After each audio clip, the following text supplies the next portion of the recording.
Question number second करते हैं बच्चों, और ये भी है बहुत बहुत बहुत आसान, एंड आई होप आप लोगों ने इससे पहले तक की सारी वीडियो देख ली हो। Now question number second start करते हैं। देखो इन्होंने क्या लिखा, अ metallic sphere of radii 6 centimetre, 8 centimetre and 10 centimetre. 3 metallic sphere हैं बच्चों जिनके रेडियस गिवन है। तीनों को पिघलाएगा और उन तीनों को मिलाकर एक स्फीयर बनाएगा, उसका रेडियस बताना है। अब सुनो, हमारे पास 3 मेटल्स हैं, एक का रेडियस है 6 सेंटीमीटर, लेट्स से R1, एक थोड़ा इससे बड़ा है, इसका रेडियस है R2, लेट्स से 8 सेंटीमीटर, और एक इससे भी बड़ा है, इसका रेडियस है 10 सेंटीमीटर, ठीक है, R3। तो 3 स्फीयर है, एक का रेडियस R1, एक का R2 और एक का R3 मैंने कंसीडर कर लिया। अब तीनों को पिघलाया है, तीनों में से जितना भी मटेरियल निकला बच्चों कंबाइन किया और उसको मिलाकर बनाया है एक स्फीयर। क्या बनाया? एक स्फीयर, ठीक है। अब इस स्फीयर का जो बच्चों वॉल्यूम है वो हमें पता नहीं, बट हमें रेडियस बताना है। एक्चुअली जो बड़ा स्फीयर बना है उसका रेडियस बताना है। अब हमें ये तो पता चल गया बच्चों, 3 स्फीयर्स हैं, तीनों को पिघलाया है और रिकास्ट किया है, एक बड़ा स्फीयर बनाया है इन तीनों को मिलाकर।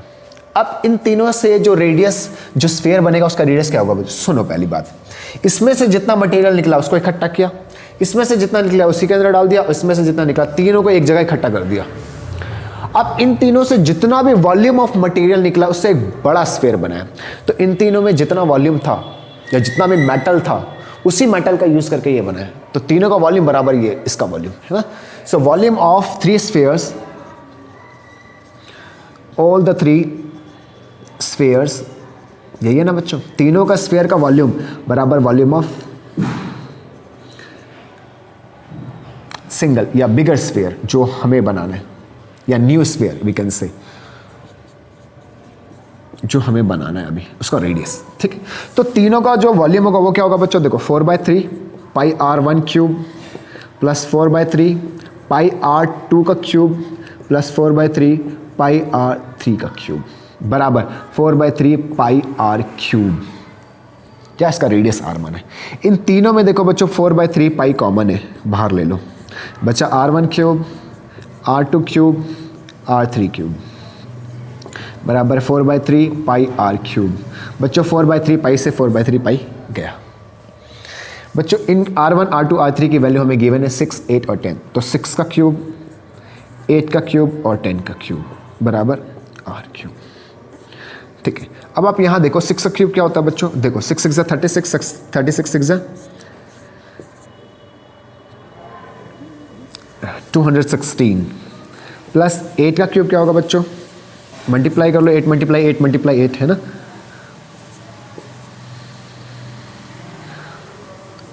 512 प्लस 1000 इसको टू R क्यूब। ओके, इन तीनों को ऐड कर लेते हैं। तो 6 2 8 2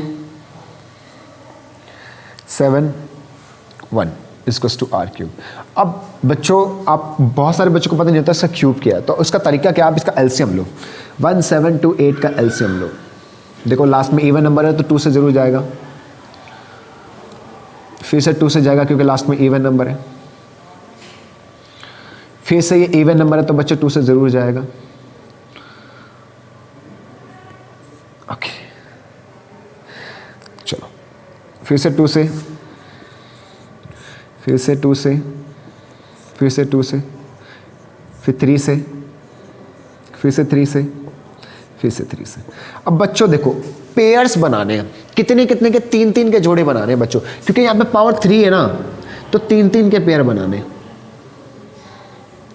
तो मुझे जब मैंने इसको ब्रेक किया तो बच्चों मुझे मिला 2, एक ये 2 और एक ये 3, इन सभी की पावर क्या है? 3 है।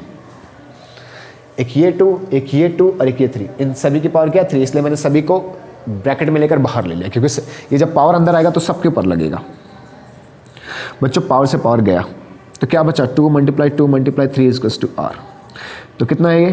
4 3 12 centimetre. This is the radius of the new sphere जो इन तीनों को मिलाकर बनाया है। तो कुछ नहीं है बच्चों, जब कुछ चीज़ पिघलाकर नहीं बनाया जाए तो दोनों का वॉल्यूम सेम कर दो। इन तीनों का पिघलाया था, तीनों का वॉल्यूम बराबर इसका वॉल्यूम, बस सॉल्व कर दिया, आ गया आंसर। तो हमेशा ये कॉन्सेप्ट याद रखना है, एक चीज़ को पिघलाकर जब दूसरी चीज़ बनाई, इधर वाले का वॉल्यूम बराबर इधर वाले का volume. That's all, this was question number 2। Now question number 3 करते हैं।